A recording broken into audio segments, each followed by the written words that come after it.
दोस्तों स्टडी 91 के YouTube channel में आप सभी का बहुत बहुत स्वागत है। और आज दोस्तों इंडियन ज्योग्राफी की क्लास में एक नए टॉपिक को लेकर मैं आपके सामने आया हूं, जिसमें हम लोग पढ़ने वाले एनर्जी रिसोर्स में चार सबसे इंपॉर्टेंट टॉपिक को। टॉपिक कौन कौन सा होगा? आज हम पढ़ने वाले हैं सोलर एनर्जी के बारे में, सौर ऊर्जा के बारे में, ठीक है। और ये सौर ऊर्जा से जो सोलर एनर्जी चैप्टर है, टॉपिक है, यहां से आपसे किस तरह के प्रश्न पूछे जाते हैं, उन प्रश्नों पर भी हम लोग चर्चा करेंगे। फिर हम लोग पढ़ेंगे दोस्तों पवन ऊर्जा के बारे में, उसी तरीके से भूतापी ऊर्जा हो गया और महासागरी ऊर्जा हो गया। इन सभी ऊर्जा माध्यमों के बारे में हम लोग पढ़ेंगे, क्योंकि आज का जो हमारा टॉपिक है वो है ऊर्जा संसाधन यानी एनर्जी रिसोर्स। हर बार क्या होता है कि बड़ा स्पीड में मैं पढ़ाता हूं, आज मैंने सोचा कि चलो एकदम इजी मोड में आप सभी को पढ़ाता हूं, एकदम नॉर्मल जैसे हम लोग बातचीत करते हैं एकदम ऐसे पढ़ाई करते हैं, ठीक है। तो याद रखें दोस्तों, यह इंडियन ज्योग्राफी का 53 लेक्चर आपके सामने है और इसके पहले 52 लेक्चर कंप्लीट करा दिया गया। पूरी इंडियन ज्योग्राफी एक एक कॉन्सेप्ट धीरे धीरे करके आपको कवर कराया गया। ज्यादा नहीं, मुझे लगता है कि 10 से 15 लेक्चर में आपका इंडियन ज्योग्राफी समाप्त भी होने वाला है, ठीक है। और वर्ल्ड ज्योग्राफी की बात करें तो 35 लेक्चर वहां पे कवर हो चुका है। आगे की क्लासेस अभी जारी हो जाएंगी जब ये आपका कंप्लीट हो जाएगा उसके बाद, ठीक है। एक बात और याद रखें, स्टडी 91 का एप्लीकेशन भी आ चुका है। मुझे पता है आप में से बहुत कम लोग हैं जो एप्लीकेशन के लिए इंटरेस्टेड हैं और कुछ लोग नहीं भी होंगे, लेकिन अगर आप इंस्टॉल करते हैं ना तो आपकी पढ़ाई और भी ज्यादा बेहतर ढंग से हो पाएगी, क्योंकि वहां पर सिस्टमैटिक तरीके से चीजें दी गई हैं ताकि आप अच्छे से पढ़ाई कर पाएं, आपकी पूरी बेहतर तैयारी हो पाए, ठीक है। स्टार्ट करते हैं टॉपिक को दोस्तों। तो पहला टॉपिक है सोलर एनर्जी। सबसे पहले मैं सिर्फ क्वेश्चन आंसर पे बात करूंगा कि कौन कौन से महत्वपूर्ण प्रश्न आपकी इस टॉपिक से पूछे जाते हैं, क्योंकि जब तक आपको महत्वपूर्ण प्रश्न नहीं पता होगा तब तक आप सभी को यही एहसास होगा यार चैप्टर में दम नहीं है, पता नहीं क्या आते हैं, क्या पढ़ा के चले जाते हैं। नहीं, आप देखो परीक्षा में सभी प्रश्न पूछे गए। प्रश्न आपसे पूछता भारत में सौर ऊर्जा केंद्र संस्थान कहां पर है। देखिए 3-4 नाम आता है। सौर ऊर्जा केंद्र संस्थान पूछ सकता है, सौर ऊर्जा अनुसंधान संस्थान पूछ सकता है, तो अलग अलग ऐसे बने हुए हैं। तो अगर आपसे पूछता भारत में सौर ऊर्जा संस्थान कहां है, तो याद रखेगा ग्वाल पहाड़ी। कहां पर है? ग्वाल पहाड़ी, और ये पड़ता है हरियाणा में। कहां पर है? हरियाणा में। ग्वाल पहाड़ी हरियाणा में सौर ऊर्जा संस्थान की स्थापना की गई है। दूसरा लिख रहा है कि राष्ट्रीय पुनरोपयोगी, पुनरोपयोगी मतलब पुनः धन उपयोगी को एक साथ मिला के पढ़ते पुनरोपयोगी। पुनरोपयोगी ऊर्जा संस्थान कहां पर स्थित है, तो ये पंजाब में स्थित है। पंजाब में जालंधर में स्थित है, ठीक है, इसको भी याद रखेगा। सौर तालाब परियोजना कहां पर स्थापित किया गया? बहुत बड़ी परियोजना है सौर तालाब परियोजना। एक तालाब के ऊपर जान लीजिए पूरा सौर पैनल लगाया गया, और ये है आपके भुज में। भुज पड़ता है गुजरात में। कहां पर है? भुज गुजरात। याद रखिएगा, मोस्ट इंपॉर्टेंट क्वेश्चन है। आगे लिख रहा है खाना बनाने के लिए विश्व की सबसे बड़ी वाष्प प्रणाली कहां पर स्थापित की गई? दोस्तों ये आंध्र प्रदेश में है, तिरुमाला की पहाड़ी है, वहां पर स्थापित किया गया, ठीक है। करा गैर परंपरागत ऊर्जा के स्रोत, मैंने आपको पढ़ाया था, एक था परंपरागत ऊर्जा के स्रोत, दूसरा था गैर परंपरागत। परंपरागत मतलब जो लंबे समय से चली आ रही, जैसे कोयले पर खाना बनाना, या फिर अलग अलग तरीके की बात करें लकड़ी पर बनाना, चूल्हे पर बनाना, तो ये सब पुराने तरीके हैं, तो परंपरागत में आ जाते हैं। गैर परंपरागत में जैसे आप पवन चक्की आ गया, सोलर एनर्जी आ गया, भूतापी ऊर्जा हो गया, ये सब जो होता है ये गैर परंपरागत में आ जाएंगे, ठीक है। लिख रहा है गैर परंपरागत ऊर्जा स्रोत विभाग की स्थापना कब की गई? सन आपसे पूछता है तो याद रखेगा 1982 में। कब? 1982 में इस विभाग की स्थापना की गई, डिपार्टमेंट बनाया गया गैर परंपरागत ऊर्जा स्रोत का, ठीक है। करा भारत को वर्ष में औसतन कितना सौर ऊर्जा प्राप्त होता है? क्योंकि भारत एक उष्णकटिबंधीय देश है। क्यों? अरे भाई आप देखो ना, अगर मैं पूरे पृथ्वी की बात करूं और पूरे पृथ्वी के ठीक बीचों बीच से एक रेखा गुजरी हुई है जिसको हम लोग बोलते हैं भूमध्य रेखा या फिर विषुवत रेखा। इस भूमध्य रेखा के उत्तर दिशा में भारत है, उत्तर में पड़ता है। और भारत से जो अगली रेखा है जिसको हम कर्क रेखा के नाम से जानते हैं, 23.5 डिग्री उत्तरी अक्षांश रेखा, वो भारत के लगभग बीचों बीच से होकर गुजरती है। तो भारत कैसा देश है? यह एक उष्णकटिबंधीय देश है, जिसकी वजह से भारत को ज्यादा समय तक सूर्य के उष्मा की प्राप्ति होती रहती है। लगभग कितना? वैसे साल में 365 या 366 दिन होते हैं, अगर लीप ईयर होता है तो उसमें से 300 दिन, ठीक है, भारत को जो है उष्मा प्राप्त होता है। लगभग 50 मेगावाट पर वर्ग किलोमीटर, यानी प्रति वर्ग किलोमीटर की बात करें, ठीक है। तो याद रखिए लगभग 50 मेगावाट उष्मा ये सूर्य से प्राप्त होता रहता है। ठीक है, ऐसे देखेंगे तो बहुत ज्यादा उष्मा भारत को प्राप्त होता है। ठीक है, लिख रहा है कौन से राज्य सौर ऊर्जा उत्पादन क्षमता में देश के सबसे बड़े राज्य के रूप में जाना है। सबसे ज्यादा सौर ऊर्जा के माध्यम से विद्युत उत्पादन कहां पे किया जाता है, तो याद रखेगा वैसे यहां पर राजस्थान ये अभी उभर रहा है, उभरता हुआ राज्य है। ऐसे देखेंगे तो तमिलनाडु नंबर 1 पर आता है। ठीक है, लेकिन यहां बात उभरने की हो रही, मतलब ग्रो की बात हो रही कि कौन तेजी से आगे बढ़ रहा है, तो याद रखिए राजस्थान और गुजरात बड़े तेजी से आगे बढ़ रहा है। करा राष्ट्रीय बायोगैस विकास परियोजना ये कब शुरू की गई? जब वो डिपार्टमेंट बना था ना, गैर परंपरागत स्रोत का डिपार्टमेंट जब विभाग बना था, उसी समय 1982 में इसकी स्थापना की गई, राष्ट्रीय बायोगैस विकास परियोजना की। ठीक है, राजीव गांधी ग्रामीण विद्युतीकरण योजना ये कब स्टार्ट की गई? राजीव गांधी ग्रामीण विद्युतीकरण योजना ये कब स्टार्ट की गई? तो याद रखिए 2005 में यह योजना स्टार्ट की गई थी। हालांकि बहुत ज्यादा प्रश्न यहां से नहीं बनते, लेकिन काफी इंपॉर्टेंट क्वेश्चन है इस चैप्टर के जो मैं आपको बताई दे रहा हूं। ठीक है, आगे लिख रहा है राजस्थान में स्थापित पवन ऊर्जा संयंत्र है। कहां पर है? अच्छा, पवन ऊर्जा माने जानते हैं ना, पवन यानी हवा, हवा के लिए, हवा से ऊर्जा पैदा करने के लिए पवन चक्की बनाई जाती है, स्थापित किया जाता है।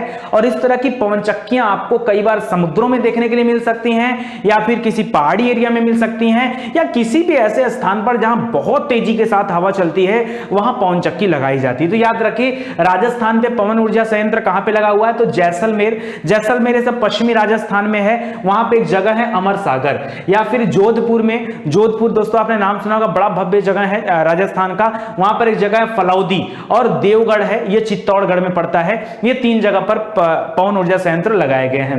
करें सौर ऊर्जा से संचालित होने वाला विश्व का पहला एयरपोर्ट कौन सा था? पहला एयरपोर्ट तो कोच्चि इंटरनेशनल एयरपोर्ट जो था वो विश्व का पहला एयरपोर्ट है जो सौर ऊर्जा से चलने वाला है। ठीक है, कोच्चि केरल में पड़ता है। अभी हाल फिलहाल का करंट का क्वेश्चन मैं बता रहा हूं, पिछले महीने का क्वेश्चन है, मई महीने की घटना है दोस्तों।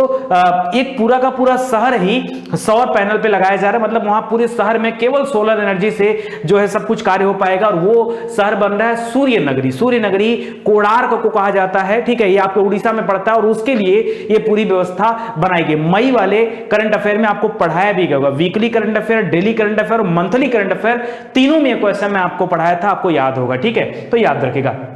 अगर उत्तर प्रदेश की पहली सौर परियोजना ये कहां पर स्टार्ट की गई थी? तो याद रखिए महोबा डिस्ट्रिक्ट है, ये चित्रकूट के पास पड़ता है, चित्रकूट बादा महोबा ये आसपास में पड़ता है। आप जब इलाहाबाद से आगे बढ़ेंगे एमपी साइड तब आपको मिल जाएगा बीच में। ठीक है, तो महोबा में ये पहली सौर ऊर्जा योजना स्टार्ट की गई थी।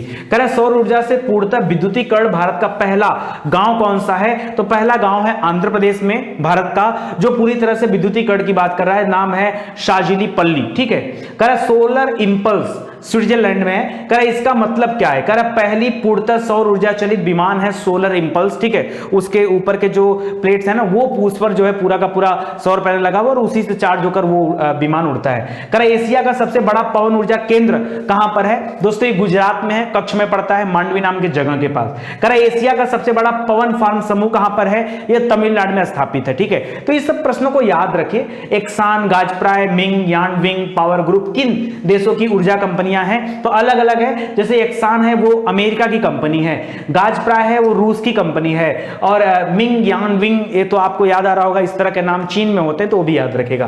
कह रहा किस देश को पवनों के देश की संज्ञा दी जाती है? क्योंकि वहां पर पवन चक्की बहुत ज्यादा है, पवन ऊर्जा से वो बहुत ज्यादा विद्युत का उत्पादन करता हुआ देश है डेनमार्क देश। कौन सा?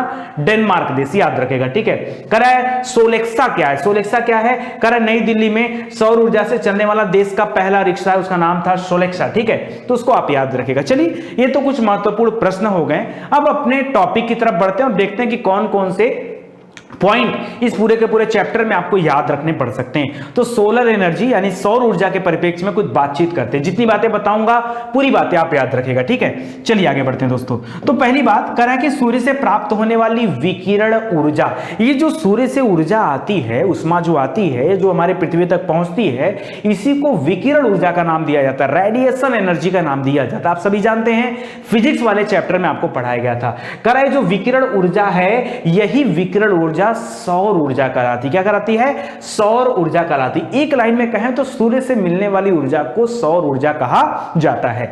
दूसरा पॉइंट लिख रहा है कि भारत सामान्यतः एक उष्णकटिबंधीय देश है, जिसकी वजह से भारत में सबसे ज्यादा मतलब अन्य देशों की अपेक्षा बहुत ज्यादा मात्रा में ऊष्मा प्राप्ति होती है। और भारत जो है, अगर पूछा जाए कि कितना ऊष्मा प्राप्ति होती है, देखिए एक आंकड़ा यहां पर दे रहा है, लगभग 5000 ट्रिलियन किलोवाट घंटा। कितना? 5000 ट्रिलियन, बिलियन नहीं, ट्रिलियन, 5000 ट्रिलियन किलोवाट घंटा ये ऊर्जा प्राप्त करता। उससे कितनी बिजली बनाई जा सकती है? तो लगभग 2000 बिलियन तक की या 1900 बिलियन समथिंग ऐसा कुछ आंकड़ा है, उतना मेगावाट तक की बिजली बनाई जा सकती है। करा इससे असीमित मात्रा में विद्युत उत्पादन किया जा सकता है, मतलब बहुत ज्यादा मात्रा में विद्युत उत्पादन किया जा सकता है। करा सौर ऊर्जा का उपयोग अनेक उद्देश्यों के लिए किया जाता है। आप कहोगे कैसे? अरे भाई रेफ्रिजरेटर हो गया, एयर कंडीशन हो गया, या फिर आजकल खास करके जो इन्वर्टर वगैरह आ रहे हैं, या फिर रोड के किनारे बहुत सारी स्ट्रीट लाइटें हैं, ठीक है, या फिर घर के जो गीजर हैं या घर की जो लाइटें हैं, उनके लिए हम जो है सोलर एनर्जी का इस्तेमाल करते हैं। ठीक है, इसको याद रखिएगा।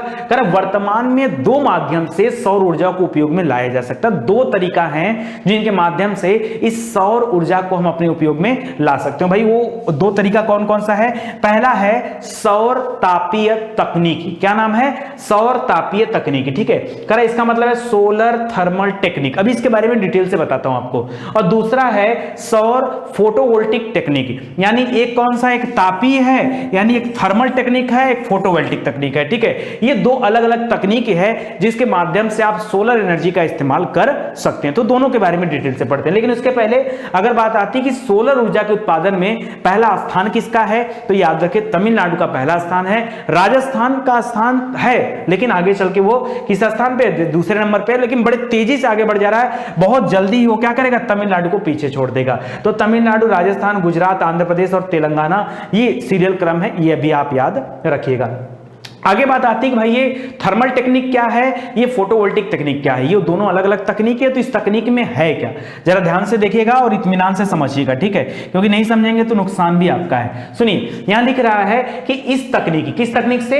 ये थर्मल जो टेक्निक है ना, जो तापीय तकनीक है, उसकी बात कर रहे हैं। करा इस तकनीक की सहायता से सौर ऊर्जा को संग्राहकों, संग्राहक मतलब संग्राहक माने किसी रिसीवर में, जैसे बैटरी हो गया ना, तो बैटरी में ऊर्जा को संग्रहित किया जाता है, स्टोर किया जाता है। जहां बात स्टोरेज की आती है, ठीक है, तो लिख रहा है संग्राहकों और रिसीवरों की सहायता से ताप ऊर्जा में बदला जाता है, जिसका उपयोग मतलब एक एनर्जी को वहां से लिया और कन्वर्ट करके दूसरी एनर्जी में भेज दिया गया। जैसे पानी को गर्म करने के लिए जो गीजर होता है, आजकल ऐसे गीजर आ रहे हैं जो सोलर एनर्जी पे चल रहे हैं। ठीक है, बहुत सारे भोजन पकाने के यंत्र भी हैं, वो भी जो है सोलर एनर्जी पे चल रहे हैं। पानी को लवण मुक्त करने के लिए भी बहुत सारे चल रहे हैं, विद्युत उत्पादन करने के लिए भी चल रहे हैं। तो ये सब जो प्रक्रिया है उसमें सोलर थर्मल टेक्निक के माध्यम से इस सोलर एनर्जी का इस्तेमाल करते हैं। बात आता है कि फोटोवोल्टिक तकनीक क्या होती है। करा इस तकनीक के सहायता से बिना टरबाइन के,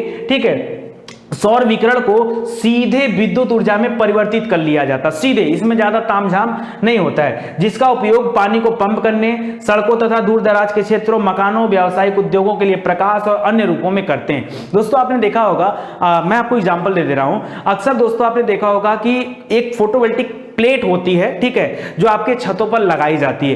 एक्चुअली में उस प्लेट पर जैसे ही सूर्य की किरणें पड़ती है ना, वो क्या कर देता है, वो सीधे चीजों को अलग फॉर्मेट में ले जाके स्टोर करता है और आपके अनुसार आपको प्रोवाइड करता रहता है। ठीक है, वो इस तरीके होते हैं। ये पुरानी टेक्निक थी, जो थर्मल टेक्निक थी, पुरानी तकनीक थी, पुराने समय में, ठीक है, इस टेक्निक पे काम होता था। अब जो आ गया, वो जितनी भी नई चीजें बन रही हैं, ठीक है, वो बहुत सारी चीजें, जैसे गाड़ी के ऊपर बनाया जा रहा है, ट्रेन के ऊपर लगाया जा रहा है, बसों के ऊपर लगाया जा रहा है, स्ट्रीट लाइट के ऊपर पास लगाया जा रहा है, आप छतों के ऊपर आपको लगाया जा रहा है। तो ये सब जो होता है फोटोवोल्टिक वाली टेक्निक पर ही काम करते हैं। ठीक है, तो इसको आप ध्यान दीजिएगा। आगे देखिए, अब देखिए कुछ इंपॉर्टेंट चीजें यहां पर दे रहा है। करा उत्तर प्रदेश का, ध्यान दीजिएगा, उत्तर प्रदेश का पहला गांव है, ठीक है, रामपुरा गांव, ये पड़ता है झांसी में। याद रखिए, सोलर ऊर्जा प्लांट लगाने वाला ये भारत का पहला गांव है। एक क्वेश्चन मेरे दिमाग में है, जरा आप कमेंट करके बताइए, मैं भूल रहा हूं। इतना मुझे पता है मध्य प्रदेश का गांव है, और उस पूरे गांव में जो किचन है ना, वो उसको पूरा सोलर एनर्जी पे कन्वर्ट कर दिया गया। मतलब सबके पास, सबके हर घर में, हर किचन के पास ये सोलर पैनल लगाया गया। ठीक है, मंढेरा ऐसे कुछ गांव है, ठीक है। उसमें क्या था कि कुछ आईआईटी के बच्चे थे जिन्होंने शोध के लिए ऐसा किया था। तो मध्य प्रदेश में है वो गांव, और कुछ मुझे नाम भी नहीं आता ना, बड़ा सिंपल नाम है, 3 अक्षर का ही नाम है, एकदम कंफर्म हूं मैं इस चीज के लिए, ठीक है। तो याद रखिएगा, जरा आप कमेंट करके बताइएगा। करा भारत के गुजरात में स्थित जो चरंका सौर पार्क है, अमेरिका के सहयोग से बनाया गया था, और अमेरिका के सहयोग से नहीं, आई थिंक फ्रांस था इसमें। तो याद रखिए इसमें क्या है कि अमेरिका के बाद दुनिया का दूसरा सबसे बड़ा फोटोवोल्टिक पावर स्टेशन है। कहां पर है? गुजरात में है, और नाम क्या है? चरंका सोलर पार्क, ठीक है। सौर ताप ऊर्जा केंद्र कहां पर स्थित है? तो ये ऊर्जा केंद्र जोधपुर में स्थित है। कहां पर है? जोधपुर राजस्थान में सौर ताप ऊर्जा केंद्र स्थित है। सौर ऊर्जा अनुसंधान केंद्र कहां पर स्थित है? जैसे आपने कृषि अनुसंधान केंद्र पढ़ा ना, दिल्ली में स्थित है, उसी तरह से ग्वाल पहाड़ी हरियाणा में स्थित है। इसको भी हमने पढ़ा था ऊर्जा संस्थान के नाम से, वही ऊर्जा संस्थान ही ऊर्जा अनुसंधान केंद्र भी है। केंद्र सरकार ने राजस्थान के सांभर साल्टू लिमिटेड में, साल्टू मतलब समझ रहे हैं, सांभर झील कैसी झील है? वो लमड़ी झील है, याद रखिएगा, खारे पानी की झील है। उसमें अल्ट्रा मेगा सौर ऊर्जा परियोजना स्थापित करने को मंजूरी दे दिया है, और अब यहां पर 4000 मेगावाट बिजली का उत्पादन किया जा सके, जो कि सबसे बड़ा सौर आधारित प्लांट है, ठीक है। तो बहुत बड़ा प्लांट यहां पर लग रहा है, ठीक है। धीरे धीरे हम लोग इस क्षेत्र में भी आगे बढ़ रहे हैं। जो डेटा आपसे परीक्षा में पूछा जा सकता है वो डेटा कौन सा? वो ये है, ध्यान दीजिएगा। पूछ सकता है कि सौर ऊर्जा के उत्पादन में कौन से देश का पहला स्थान है? तो सबसे ज्यादा सौर ऊर्जा का उत्पादन करता है चीन। कौन करता है? चीन। दूसरे नंबर पे अमेरिका करता है। तीसरे नंबर पे जापान देश है। 3 देश है, चीन है, अमेरिका है और जापान है। और इधर कौन आ जाएगा? इधर हमने आपको स्टार्टिंग बता दिया, तमिलनाडु है, दूसरे नंबर पे राजस्थान है, फिर आपका गुजरात है। ये 3 राज्य आप याद रखेगा। तो देश और राज्य दोनों आप याद रखेगा, निवेदन आप सभी से, ठीक है। आगे बढ़ते हैं दोस्तों, अगला टॉपिक पढ़ते हैं। अगला टॉपिक है पवन चक्की, ठीक है। तो पवन चक्की के बारे में याद रखिए, इसको बोलते हैं विंड एनर्जी। विंड माने पवन, ठीक है। तो विंड एनर्जी यानी पवन चक्की। पवन चक्कियों की सहायता से प्रवाहित वायु के दोहन द्वारा उत्पन्न की गई ऊर्जा को पवन ऊर्जा कहा जाता है। जहां पर तेजी से हवाएं चलती वहां पर पवन चक्कियां बनाए जाते हैं, और पवन चक्कियां जब घूमती हैं तो नीचे रखे टारबाइन घूमते हैं और उनसे ऊर्जा उत्पन्न होती है, ठीक है। आप सभी को पता होगा। लेकिन अब पवन ऊर्जा के उत्पादन के लिए पवन चक्कियों को सामान्यतः उन स्थानों पर लगाया जाता है जहां पवनें बिना किसी बाधा, बिना किसी अवरोध के बहुत तेजी से चलती है, यानी बीच में कोई बाधा नहीं होती। इसीलिए समुद्र में खास करके पवन चक्कियों को लगाया जाता है, मरुस्थलीय क्षेत्र में लगाया जाता है, या जहां कहीं पहाड़ी क्षेत्रों में लगे तो बड़े ऊंचे ऊंचे स्थानों पर लगाए गए हैं, ताकि उनके बीच में कोई बाधा ना हो, ठीक है, कोई अवरोध ना हो। अवरोध होगा तो हवा लड़ेगी तो हवा बिखर जाएगी, चल नहीं पाएगी, क्योंकि पत्तियां बहुत बड़ी बड़ी होती, पवन चक्की बहुत बड़े होते हैं, ऐसे में टारबाइन इतने आसानी से नहीं घूमता है, ठीक है, ध्यान दीजिएगा। यही कारण है कि गुजरात में, महाराष्ट्र में, कर्नाटक में, तमिलनाडु में, उड़ीसा में, अच्छा आप ये सब राज्यों का नाम देख रहे हैं तो आपको एक चीज एहसास हो रहा होगा, गुजरात तटीय राज्य, महाराष्ट्र तटीय राज्य, कर्नाटक तटीय राज्य, तमिलनाडु तटीय राज्य, आंध्र प्रदेश तटीय राज्य, पश्चिम बंगाल तटीय राज्य, या फिर उड़ीसा तटीय राज्य। तो खास करके जो तटीय राज्य है ना, वहां पर ये पवन चक्कियां ज्यादातर लगाई गई हैं, ठीक है। तो इसको याद रखिए, क्योंकि पवन ऊर्जा के लिए महत्वपूर्ण स्थान है। राष्ट्रीय पवन ऊर्जा संस्थान कहां पर स्थित है? तो ये चेन्नई में स्थित है, राष्ट्रीय पवन ऊर्जा संस्थान। जिस तरह से सौर ऊर्जा संस्थान कहां पे था? आपका हरियाणा में था, ठीक है, उसी तरह से ये कहां पर है? चेन्नई में है। एशिया की सबसे बड़ी पवन ऊर्जा परियोजना ये कहां पर है? तो याद रखिए ये गुजरात में है। कहां पर है? गुजरात में कच्छ के रण में लगाई गई है सबसे बड़ी सौर ऊर्जा परियोजना पूरे के पूरे एशिया की। मैं पूरे विश्व की बात नहीं कर रहा हूं, मैं एशिया की बात कर रहा हूं, ठीक है। पवन ऊर्जा के प्रोडक्शन की बात करें तो यहां भी चीन पहले स्थान पर है, अमेरिका दूसरे स्थान पर है, वहां पे जापान तीसरे स्थान पे था, यहां जर्मनी तीसरे स्थान पे है, यानी चीन, अमेरिका, जापान सेम है। चौथे नंबर पे यहां भारत है। पवन ऊर्जा के उत्पादन के मामले में चौथे नंबर पे भारत है, लेकिन सौर में नहीं है, सौर ऊर्जा पे नहीं है, ठीक है। और अगर मैं राज्यों की बात कर दूं तो वहां भी तमिलनाडु पहले स्थान पे था, यहां भी तमिलनाडु पहले स्थान पे, वहां राजस्थान दूसरे पे था और गुजरात तीसरे पे था, यहां पे महाराष्ट्र दूसरे पे है और गुजरात तीसरे पे और राजस्थान चौथे पे है। तो 4 डेटा आप अपने मन से याद रखिएगा। याद हो गया ना? याद रखते चलिए, ठीक है। चलिए आगे बढ़ते हैं दोस्तों। अगला है भूतापीय ऊर्जा। भूतापीय यानी पृथ्वी के अंदर, जो भूमि के अंदर जो ऊर्जा जनरेट होती है उसका इस्तेमाल भी हम करते हैं, होती भूतापीय ऊर्जा। इसको जियोथर्मल एनर्जी के नाम से जानते हैं। लेकिन अब भूतापीय ऊर्जा से तात्पर्य पृथ्वी के अंदर संग्रहित तापीय ऊर्जा से, जो पृथ्वी के अंदर की जो थर्मल एनर्जी है, जब उसका इस्तेमाल हम लोग करते हैं तो ये बनता है तापीय ऊर्जा। कारण जो पृथ्वी की आंतरिक परतों में रेडियोधर्मी तत्वों के विघटन, जो अंदर थोरियम यूरेनियम है, उनके विघटन और चट्टानों के संस्तर दबाव से वो उत्पन्न होती है। किस रूप में उत्पन्न होती है? कहीं ज्वालामुखी के रूप में उत्पन्न होती है, कहीं गर्म जल के स्रोतों के बारे में सुना होगा, कहीं अलग अलग रूप में देखने को मिलती है। ठीक है, सुना होगा आपने बहुत सारे ऐसे। करा इस तरह से पृथ्वी की सतह पर दिखाई पड़ती है, मतलब बाहर निकलते हुए।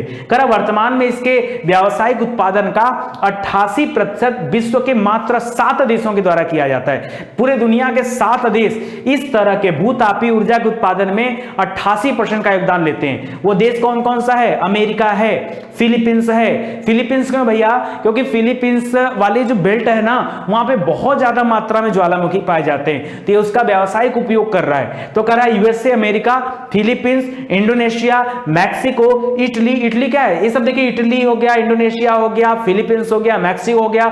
यहां पर मैक्सिको छोड़ दीजिए, लेकिन फिलीपींस, इंडोनेशिया, इटली, ये 4 ऐसे जगह है ना, 3 जो यहां पर पूरा बेल्ट है, ज्वालामुखी का बेल्ट है। सबसे ज्यादा ज्वालामुखियां इन क्षेत्रों में पाई जाती हैं, न्यूजीलैंड, आइसलैंड। तो इसको आप याद रखेगा। भारत की बात कर लें तो भारत में भी भूतापीय ऊर्जा के माध्यम से उत्पादन किया जाता है, बहुत कम किया जाता है, इसीलिए आप जनरली नहीं पढ़ते हैं। सुनिए, जैसे जम्मू कश्मीर की बात करें तो जम्मू कश्मीर एक पूना घाटी है। क्या नाम है? पूना घाटी। ये लद्दाख वाले क्षेत्र में पड़ता है, वहां से भूतापीय ऊर्जा का उत्पादन होता है। करा हिमाचल प्रदेश में मणिकरण है, गर्म जल के स्रोत है, वहां पर गर्म गर्म पानी निकलता है मणिकरण में। आप कभी जाइए घूमने, बड़ा अच्छा जगह है। ठीक है, मैं तो वहां तक पहुंचा लेकिन उसके पास से लौट गया। ठीक है, तो याद रखिएगा, ज्वालामुखी काट दीजिएगा, ज्वालामुखी गलत है। ठीक है, मणिकर्ण कोई ज्वालामुखी नहीं है, ये गलत है यहाँ पे। ठीक है, मणिकर्ण क्या है? यहाँ पर गर्म जल का स्रोत है। यहाँ पुआ घाटी में भी गर्म जल का स्रोत है। उत्तराखंड में तपोवन है, तपोवन में भी गर्म जल का स्रोत है। झारखंड में सूरजकुंड, हजारीबाग में, वो भी गर्म जल वाला है। करा ताता पानी, इसको भी याद रखेगा। तप्त पानी वही है, याद रखेगा। मध्य प्रदेश में अनहोनी है, अगहोनी होता है। महाराष्ट्र और गुजरात के पश्चिमी तटों में बहुत सारे ऐसे स्थान है। नर्मदा और सोन नदी के घाटी क्षेत्र में ऐसे स्थान है। दामोदर नदी के घाटी क्षेत्र में ऐसे स्थान है जहां से भूतापीय ऊर्जा का उत्पादन किया जाता है। तो इसको आप लोग याद रखेगा। अगला पॉइंट है महासागरीय ऊर्जा, इसके बारे में भी देख लीजिए। ठीक है, करा है कि ओशियन एनर्जी। अच्छा, ओशियन एनर्जी में क्या क्या हो सकता है? वही ज्वार भाटा मेन है सबसे। ठीक है, तो ज्वार भाटा के माध्यम से भी ऊर्जा का उत्पादन किया जाता है। लिख रहा है ज्वार, समुद्री जल तथा लहरें सागरीय ऊर्जा के प्रमुख स्रोत हैं। करा ज्वार के उठने तथा गिरने से संचालित यंत्रों से विद्युत ऊर्जा का उत्पादन किया जाता है। हम लोगों ने देखा कि बहुत सारे स्थान है, जैसे कच्छ का जो रन हो गया, उसके बगल में कच्छ की खाड़ी है, वहां की बनावट कुछ ऐसी है कि बहुत ज्यादा मात्रा में ज्वार देखने को मिलता है। ठीक है, तो वहां पर भी ये उत्पादन होता है।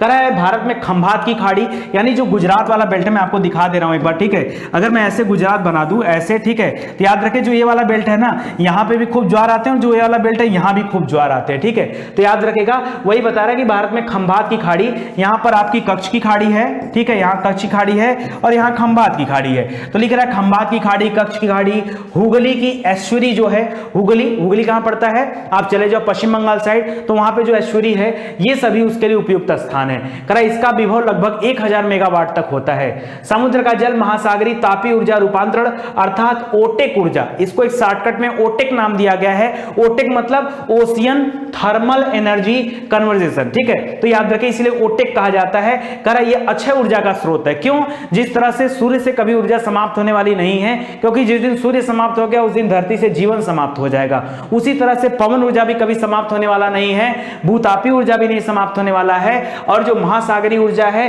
क्योंकि महासागर में ज्वार भाटा आते रहेंगे जाते रहेंगे, तो ये कभी समाप्त होने वाला नहीं है, इसीलिए इसको अक्षय ऊर्जा कहा जाता है। करा ओटेक में समुद्र के ऊपरी सतह से लगभग 1000 मीटर की गहराई तक ऊर्जा अवशोषित किया जाता है। करा लक्षद्वीप, अंडमान निकोबार द्वीप समूह, इन सभी स्थानों पर ओटेक ऊर्जा के लिए सबसे उपयुक्त जो है स्थान ये क्षेत्र माने जाते हैं, क्योंकि ये सब क्या है, ये सब जो है समुद्र में स्थित छोटे छोटे द्वीप हैं जो भारत के अधिकार क्षेत्र में है, तो यहां से इस माध्यम से हम एनर्जी पा सकते हैं। करा कि महासागरीय ऊर्जा में कुछ बातें और याद रखिए, समुद्री जल में पवन प्रवाह के कारण लहरें उत्पन्न होती हैं, इससे ऊर्जा प्राप्त करने के लिए एक पक्का चैम्बर तैयार किया जाता है जो कि पानी के अंदर होता है, जिसमें टरबाइन लगा रहता है। दोलायमान जलस्तंभ से टरबाइन द्वारा विद्युत उत्पन्न किया जाता है। भारत में जो तट रेखा उसके सहारे लगभग 4000 मेगावाट लहर विद्युत उत्पादन की संभावना रखी जाती। क्यों? क्योंकि भारत 3 तरफ से समुद्रों से घिरा हुआ है, इसीलिए तो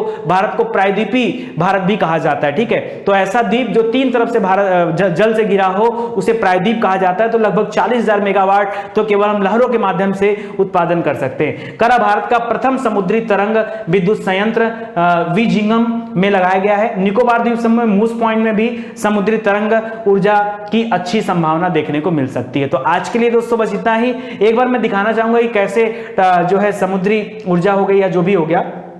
ठीक है, थोड़ा सा रुकिए, चलिए यहां देखिए, ध्यान दीजिएगा थोड़ा सा, एकदम इत्मीनान देखिए यहां पर दोस्तों ये वाला जो इमेज आप देख रहे हो ना, यहां पे जैसे लहर है ना, लहरों से भी ऊर्जा उत्पन्न किया जाता है। ये पानी के अंदर ऐसे टरबाइन लगे होते हैं, क्योंकि अंदर मैंने कहा ना कि 1000 मीटर अंदर तक ये टरबाइन लगाए जाते हैं और वहां से जो है फिर वायर के माध्यम से जो ऊर्जा होती है, जो विद्युत होता है या फिर जो भी रहता है ऊर्जा, उसको एक स्थान से दूसरे स्थान तक भेजा जाता है। यहाँ पे भूतापी ऊर्जा आप देख पा रहे होंगे, ये पवन चक्की देख पा रहे होंगे। ठीक है, ये पवन चक्की पवन के प्रवाह से घूमती है और ये सोलर प्लेट देख पा रहे होंगे, यहाँ से सौर ऊर्जा का संबंध है। इन सभी तथ्यों को आप याद रखिएगा और लगभग हर टॉपिक को हम लोग कवर करते चल रहे। देखिए अगर आपको लगता है कि बेहतर चैनल स्टडी 91 आपकी बेहतरीन तरीके से पढ़ाई हो पाती, तो दोस्तों हाथ जोड़कर निवेदन है, थोड़ा मेरे बारे में एक्स्ट्रा सोचिए। ठीक है, क्योंकि अगर आप थोड़ी सी सोचेंगे तो उतने से काम चलने वाला नहीं है। सिस्टम बड़ा हो रहा है, मुझे आप सभी का सहयोग चाहिए। स्टडी 91 एक परिवार है। ठीक है, एक परिवार ही एक परिवार को समझ सकता है। आप हमारे परिवार के मेंबर हैं, सदस्य हैं। ठीक है, छोटे भाई मान लो, आप बड़ा भाई मान लो, गुरु मान लो, जो भी मान लो, लेकिन यार वीडियो को शेयर करो, लाइक करो, कमेंट करो, लोगों को सजेस्ट करो कि लोग आए और चैनल से जुड़े, क्योंकि अगर आप आगे नहीं बढ़ाओगे तो फिर हम कैसे चल पाएंगे। निवेदन आप सभी से, आप हमारी बात को समझेंगे और आगे हमारा साथ देंगे। आप सभी का धन्यवाद। मिलते हैं अगले लेक्चर में, तब तक के लिए जय हिंद, जय भारत।